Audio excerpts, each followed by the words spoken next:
శ్రీ సూర్య సహస్రనామ స్తోత్రం. ఆదౌ సంకల్ప్య మమ శరీరోత్పన్నోత్పత్సమానానాం వాతపిత్తకఫ సన్నిపాతజ్వరాగ్ని మాంజశిరస్సూల క్షీణధాత్వాదిరోగాణాం సమూల నిరసనద్వారా క్షిప్రారోగ్య శరీరపుష్టి దీర్ఘాయుష్ైశ్వర్యాభివృద్ధి శత్రుపరాజయాది నిఖిల కామవాది శీత్యర్థం శ్రీ సూర్యనారాయణ ప్రీతయే శ్రీ సూర్య దివ్య సహస్రనామ పఠనం కరిష్యే. అస్య శ్రీ సూర్య సహస్రనామ స్తోత్ర మహామంత్రస్య ప్రకణ్వ ఋషి అనుష్ఠుప్ ఛందః శ్రీ సూర్యనారాయణో దేవతా వేదాః బీజం మాయాశక్తి సంకల్పితాభీష్టసిద్ధ్యర్థే సహస్రనామజపే వినియోగః. హరి ఓం. విశ్వజిత్ విశ్వకర్తా చ విశ్వాత్మా విశ్వతోముఖః విశ్వేశ్వరో విశ్వయోనిర్నియతాత్మా జితేంద్రియః కాలాశ్రయః కాలకర్తా కాలః కాలనాశనః మహాయోగి మహాబుద్ధిర్మహాత్మా సుమహాబలః ప్రభుర్విభుర్భూతనాథో భూతాత్మా భువనేశ్వరः భూతభవ్యో భావితాత్మా భూతాంతఃకరణశివः శరణ్యः కమలానందో నందనో నందవర్ధనः వరేణ్యో వరదో యోగి సుసంయుక్తప్రకాశనः ప్రాక్బాణస్య పరప్రాణः ప్రీతాత్మా ప్రియతః ప్రియः నయస్సహస్ర పదసాధుః దివ్యకుండలమండితः అవ్యంగధారీ ధీరాత్మా ప్రచేతా వాయువాహనः సమాహితమతిర్ధాతా విధాతా కృతమంగళः కపర్ధి కల్పకృద్రుద్రా సుమనా ధర్మవత్సలः సమాయుక్తో నియుక్తాత్మా శమాత్మా కృతినాం వరः శ్రేష్టో చించవపుశ్చైవ మహాయోగో మహేశ్వరः కాంతః కామాదిరాదిత్యో నియతాత్మా నిరాకులः కామः కారుణికः కర్తా బోధకः కమలాకరः సప్తసప్తైరచించాత్మా మహాకారుణికోత్తమः జయ సంజీవనో జీవనాథో జగజ్జీవో జగత్పతిః విశ్వానిలో సంవిభాగశ్చ వృషభధ్వజः వృషాకపిః కల్పకర్తా కల్పాంతఃకరణో రవిః ఏకచక్రరథో మాని సురథోరథినాం వరः అక్రోధనో రశ్మిమాలి తేజో రాశిర్విభావసుః దివ్యకృద్దినకృద్దేవో దేవదేవో దివస్పతిః దిననాదో హవిర్హోతా దివ్యబాహుర్దివాకరः యజ్ఞో యజ్ఞపతిర్స్పూష్ణ్వా కర్ణరేతా పరావహః పరాపరాజ్ఞః తరణీ అంశుమాలీ మనోహరः ప్రాజ్ఞః ప్రజ్ఞాపతిः సూర్యా సవితా విష్ణురంశుమాన్ మహాగతిర్గంధభాగో వివిహృహితో విధిరాసుగः పతంగः పదగస్తాణో విహంగో విహగో వరः హరియస్యో హరితాస్వచ్ఛ హరితాస్వో జగత్ప్రియः త్రయంబకः సర్వదమనో భావితాత్మాభిషగ్వరः అలోకకుర్లోకనాథో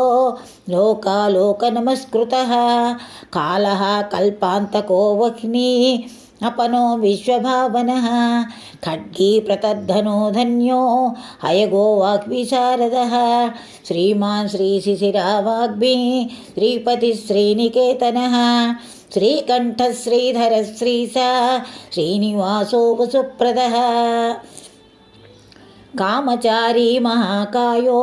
महेशो विदिताशयः तीर्थक्रियावान् सुनयो विभवो भक्तवत्सलः कीर्तिः कीर्तिकरो नित्यः कुण्डली कवचीरधी हिरण्यरेता सत्यश्च प्रयतात्मा परन्तपः बुद्धिमानमरश्रेष्ठो रोचिष्णुः पापनाशनः समुद्रोधनदो दाता मान्धाता कस्मलापः तमोहाद्वान्तः ज्योतिस्त्रातान्तः करणो गुहः पशुमान् प्रयतानन्दो भूतेश श्रीमताम्बरः नित्यादित्यो नित्यरथः सुरेशः सुरपूजितः अजितो विजयो जेता जङ्गमस्तावरात्मकः जीवानन्दो नित्यकामी विजेता विजयप्रदः पत्यज्ञोऽग्निशितिस्तेयान् स्थविरोणुन्निञ्जनः निरञ्जनः प्रच्योतनो रथारूढा सर्वलोकप्रकाशकः ध्रुवो मेधी महावीर्यो हंससंसारतारकः सृष्टिकर्ता क्रियाहेतुर्मार्ताण्डो मरुतां पतिः मरुत्वान्दहनस्त्वष्टा भगो भोगोर्यमाहुतिः वरुणेशो जगस्वामी कृतकृत्यः सुलोचनः विवस्वान् भानुमान् कार्या कारणो वर्चसां निधिः असङ्गगामी त्यग्मान् स्वधन्वान् स्वतीर्थदीदितिः सहस्रदीधिते दिग्बन्ध सहस्रांशुः प्रभाकरः गभस्तिमान् धितिमान् ऋग्विधाता तुलज्जुतिः भास्करसुरकार्यज्ञा सर्वज्ञस्तीक्ष्णदीदितिः सुरज्येष्ठः सुरपति बहुज्ञो वचसां पतिः तेजोनिधिर्बृहत्तेजा बृहत्कीर्तिर्बृहस्पतिः अहिमोनूर्जितो धीमा नामुक्तः कीर्तिवर्धनः महावैद्यो गणपतिर्गणेशो गणनायकः तीव्रः प्रतापनस्तापी तापनो विश्वतापना कार्तस्वरो वृषिकेशः पद्मीनन्दोऽभिवन्दितः पद्मनाभो मृताहारा सितिमान् केतुमान्नभः अनाद्यन्तच्युतो विश्वो विश्वामित्रो गृणी विराट् आमुक्तो मुक्तिजनकः कंचुकी विश्वभावनः अनिमित्तगतिश्रेष्ठा शरण्यः सर्वतोमुखः विगाहीरेणु असहः समायुक्तः समाहितः धर्मकेतुर्धर्मरतिः संहर्ता संयमो यमः प्रणवार्तिहरो वादी ऋतुकालानलज्जुतिः सुखसेव्यो महातेजाः जगतामादिकारणं महेन्द्रोऽभीष्टदस्त्रोत्र विभाकरः सहस्रकर आयुष्मा नरोषः सुखदः सुखी व्याधिः दुःखः सौख्यः कल्याणः कल्पिनां वरः अरोगकारणो बुद्धिः सिद्धिर्बुद्धिरहस्पतिः हिरण्यरेता आरोग्यो विन्वान् बन्धुर्बुधो महान् धीमान् च प्राणवान् धर्मो धर्मकर्ता रुचिप्रदः सर्वप्रिय सर्वसः सर्वशत्रुनिवारणः प्रांशुर्विद्योतनोद्योतः सहस्रकिरणः कृती केयूरभूषणोद्भासी भासितो भासनो नलः शरण्यार्तिहरो दाता खच्चोतः खगसत्तमः कर्मसाक्षीतमो राति सर्वद्युतिहरो मलः कल्याणी कल्याणकरः कल्पः कल्पकरः कविः कल्याणसृक् कल्याणवपुः सर्वकल्याणभाजनः शान्तिप्रियः प्रसन्नात्मा प्रशान्तः प्रशमक्रियः उदारकर्मा सुनयः सुवच्च वक्षसोज्ज्वलः वर्चस्वी वच्चसामीसः त्रैलोक्येशो वशानुगः ओजस्वी सुयसावर्णी वर्णाध्यक्षो बलिप्रियः यशस्वी वेदनिलयस्तेजस्वी प्रकृतिस्थितः आकाशग श्रीग्रगति रासुगश्रुतिगमान् गगः गोपतिग्रहदेवेशो गोमानेकप्रभञ्जनः जेता च प्रजनो दीपो जीवः सर्वप्रकाशकृत् कर्मसाक्षी योगनिच्चो नभस्वानसुरान्तकः रक्षोघ्नो विग्रशमनः किरीटी समनः प्रियः मरीचिमाननुमतो कतक्षोभो विशेषगः शिष्टाचारः सदाचारः स्वाचारश्चारतत्परः मंदरो माठरो रेणुः क्षोभणः पक्षिणां गुरुः कृतक्षोभ्यो विशिष्टात्मा विधेयो ज्ञानशोभनः श्वेतकान्तो महाश्वेतः सामगो मोक्षदायकः सर्ववेदगतात्मा च सर्ववेदालयालयः सर्ववेदमूर्तिर्चतुर्वेदो वेदाप्तिर्वेदपारगः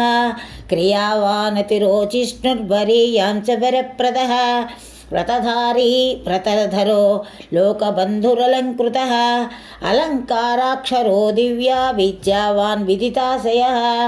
प्रभापूर्णो जितरिपुस्वजनो ऋणसारथिः कुबेरस्सुरधस्कन्दो महितोभिहितो गुरुः ग्रहराजो ग्रहपति ग्रहनक्षत्रमण्डनः भास्करः सतानन्दो नन्दनो वरवाहनः चतुर्मुखः पद्ममाली भूतात्मा प्रणतार्तिः अकिञ्चनः सत्यसन्धो निर्गुणो गुणवान् गुणी सम्पूर्णः पुण्डरीकाक्षो विधेयो योगतत्परः सहस्रांशुः कृतपतिः सर्वस्य सुमतिः सुवाक् सुवाहनो माल्यदामा घृताहारो हरिप्रियः प्रथितो ब्राह्मणो ब्रह्मा प्रतीतात्मा सुरालयः शतबिन्दुः शतमखो गरीया नलनः प्रदः धीरो महत्तरो धन्यपुरुषः पुरुषोत्तमः सुसंस्थितो दिव्यरथो मोक्षाधारनिकेतनः वैद्यो राजाधिराजश्च विद्याराजो विवादकृत् अनित्येशवपुश्रेदो वीरेन्द्रो बहुमङ्गलः निर्द्वन्द्वो द्वन्द्वः वर्गः सर्वप्रकाशकः चतुर्वेदधरो नित्यो विनिद्रो विनिदासनः चक्रवर्ती धृतिकरो महाराजो महेश्वरः विचित्ररथ एकाकी सप्तसप्तिः परात्परः सर्वोदधिस्थितिकरस्थितिस्तेयस्थितिप्रियः निष्कलः पुष्कलनभावसुतो वासवप्रियः वसुमान् वासवस्वामी वसुराजो वसुप्रियः बलवान् ज्ञानवान् स्वाहा स्वधा वेदाधिकारकः संकल्पयो निर्दीन कृत् भवगवा कारणावहः नीलकण्ठो धनाध्यक्षो धनी धन्मी प्रियं वदः वषट्कारो हुतो होता स्वाहाकारो हुताहुतिः जनार्दनो जनानन्दी नरो नारायणो बुधः स्वर्णाङ्गः क्षपणो वायु आयुस्सुर नमस्कृतः विग्रहो विमलो बिन्दुर्भिशोको विमलज्युतिः ज्योतितो ज्योतनो विद्वान्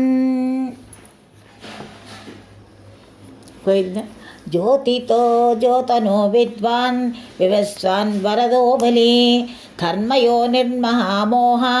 विष्णुभ्राता सनातनः सावित्री भावितो राज्ञा विसृतो विगृणो विराट् सप्तार्ची सच्चतुरगः सच्चलोकनमस्कृतः सम्पन्नो गुणसम्पन्नः सुमनः शोभनप्रियः सर्वात्मा सर्वकृत्सृष्टि सप्तमा सप्तमी प्रियः सुमेधा माधवो मन्दो मेधावी मधुसूदनः अंगिराः गीतकालज्ञो धूमकेतुः सुकेतनः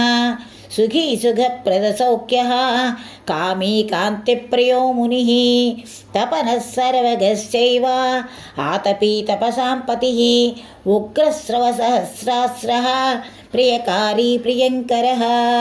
ప్రీతో విమన్యురంబోధో జీవనో జగదాం పతిः జగత్పితా ప్రీతమనః సర్వः సర్వగుహో బలః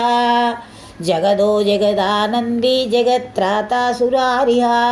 శ్రేయాశ్రేయకరోజ్జాయ ఉత్తమో ఉత్తమ ఉత్తమః మహామేరున్మహాశైలో దారుణో ధరణీధరः ధరాధరో ధర్మరాజో ధర్మప్రవర్తకः ధర్మాధ్యక్షో రథాధ్యక్షో రథపతిస్వరమాణో మితానలः ఉత్తరः పూర్వదిక్స్వామీ తారాపతిరసాంపతిः పుణ్యసంకీర్తనः పుణ్యహేతో లోకరథాశ్రయः సర్వానుర్విహగారిష్టో విశిష్టోత్కృష్టకర్మకృత్ వ్యాధిప్రణాశనः కేతుः శూరः సర్వజితాంబరः నీబియన్నాథో రథాధీశా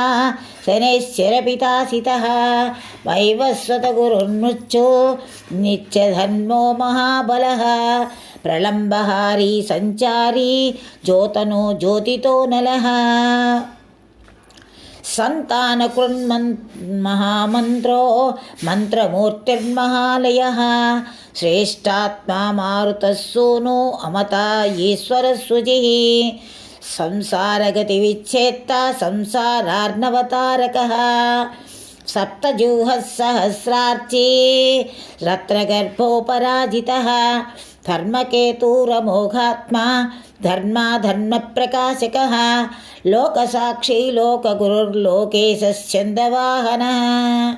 ధర్మయూప సూక్ష్మవాయు ధనుర్ధనుర్ధరः పినాకదృన్మహోత్సాహో నైకమాయో మహాశనः శక్తిమతాం శ్రేష్టः సర్వశస్త్రవృతాంబరः జ్ఞానగమ్యో దురారాధ్యో లోహితాంగోరిమర్ధనः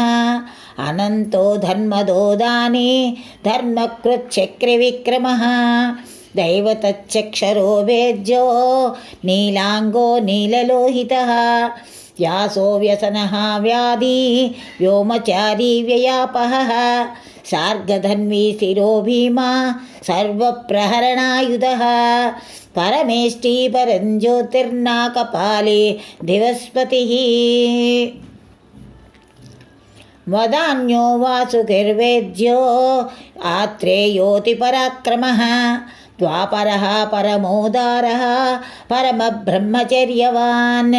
ఉద్దీప్తవేషో మకుటీ పద్మహస్తో హిమాంశుభృత్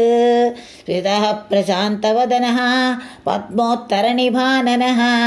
సాయం దివా దివ్యవపురనిర్దేశో మహారథः మహానిశ సత్వరజస్తమశేషో మహాప్రభः అనన్యప్రతిమస్రష్టో నిత్యతృప్తకృతాతపः అహింసకో భయకరో లోకాలోకప్రకాశకः జగన్నాథో జగస్థాణో జగజ్జనమనోహరः భాస్వద్విభావసుర్వేధా విహారీ వరదాయకः గ్రహనాథో గ్రహపతిర్గ్రహే స్వస్తిమిరాపహः సంహికేయసరిపసింహः స్వామి సింహాసనస్థితः ప్రయీతనుర్జగచ్చక్షోరద్వితీయోరిమర్దనः చతుర్వర్ణార్తిః శుద్ధమతిः శుద్ధः సుధాలయः ద్విబీజోద్వయవాగీ చ యోగి యోగీశ్వరో రుణः యోగిగమ్యో యోగిశ్రేష్టో యోగవాన్ యోగినీపతిः దిక్పతిర్దివస్వామి దిలీపో వ్యోమదీపక కవిరత్రకలాయుక్తः కలికల్మషనాశనः కళావాన్ కలిదోషగ్నः కలిదేవः కళానిధిः కాలజ్ఞానధరः పూర్వः పూర్వదిక్పుత్ర ఉత్తమः పూర్వదిక్తిలకः పుణ్యः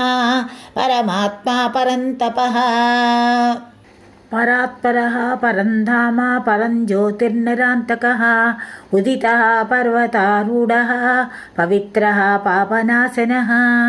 ఉదయాచలమారూఢः ప్రాచీశృంగారభాజనः ఖరాంసూరర్యమ్నా వ్యోమరత్నోధార్మా తనుచ్యుతిः అహర్మణిరనంతాత్మా కృతాంతజనకోద్వగः యమునాజనకో జీవో జయలక్ష్మీ విభూషితः అహర్మణిరనంతాత్మా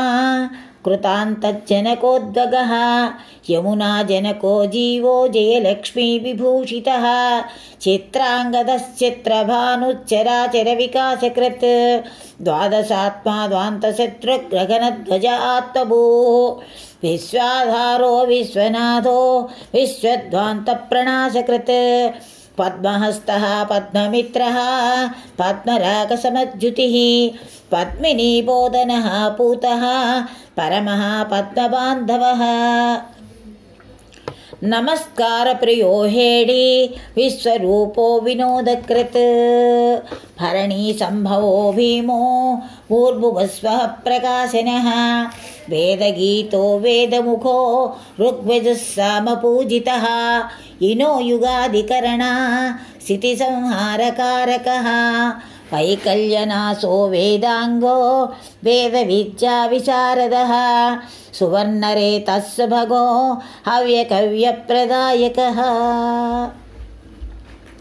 కకారశ్చ వషట్కారా ఈశేత్వోర్జేత్వరూపధృత్ జితా వైశ్వో నరో జాతవేదాः జగదలంకృతిः అక్షరः కృతవిశ్వార్కో మిహిరో మండలాధిపः దుర్విజ్ఞేయగతిస్వష్టా సుహృదాశ్రితమందిరः కళింగదేశసంభూతः కాంతः కాశ్యపగోత్రజः ఈశ్వరాజ్యదిదేవస్య తీవ్రः పద్మాసనస్థితः అనాదిరూపోదితిజో రత్నకాంతిः ప్రభామయः జగత్ప్రదీపో విస్తీర్ణో మహావిస్తీర్ణమండలः ఏకచక్రరథः సార్నా రథः సర్వశరీరధృత్ నిరాలంబో గగనగో ధర్మకర్మప్రభావకృత్ ధర్మాత్మా కర్మణాం సాక్షి ప్రత్యక్షः పరమేశ్వరः మేరుసేవితమేధావి మేరురక్షాయుతో మహాన్ ఆధారభూతో రవిమాన్ ధనధాన్యకృతస్తథా పాపసంతాపసంహర్త మనోవాంఛితదాయకः రోగహర్తా రాజ్యదాయి రమణీయగుణో వృణీ కాలత్రయానంతరూపో మునిబృందనమస్కృతः సంధ్యారాగకృతసిద్ధः సంధ్యావందనవందితः సామ్రాజ్యదాననిరతः సమారాధనతోషవాన్ భక్తదుఃఖక్షయకరో భవసాగరతారకः భయాపహర్తా భగవాన్ అప్రమేయపరాక్రమः మనుస్వామి మన్యుపతిర్మాన్యో మన్వంతరాధిపः అహోరాత్రచరో నాదీరఘమర్షణయీసిత గాయత్రీ జపసుప్రీతో భర్గో భూదేవవందితः సహస్రకిరణస్వామి సహస్రాక్షः సహస్రపాత్ కామదో మోక్షతః సాధు సాధులోకసుఖావహः ఛాయాధ్వజో జితరిపుర్జే శ్రీజిగదాయకः భూతిశుద్ధకరో భూపో భవ్యో భూమిప్రకాశకः మార్గానుగో మహాదేవో మితగామి మహాప్రభుః పరాధారో నిరాధారో నయవాన్ నిపుణో నఖః పరబ్రహ్మచారీ చ చరాచిరపురోహితः స్వర్దీపనోమితత్రాణः పరప్రాణప్రమాణకృత్ శుక్లः శుక్లప్రభస్వామి రత్నాంగः సూర్యదైవతः ఇతి శ్రీ సూర్యసహస్రనామస్తోత్రం సంపూర్ణం.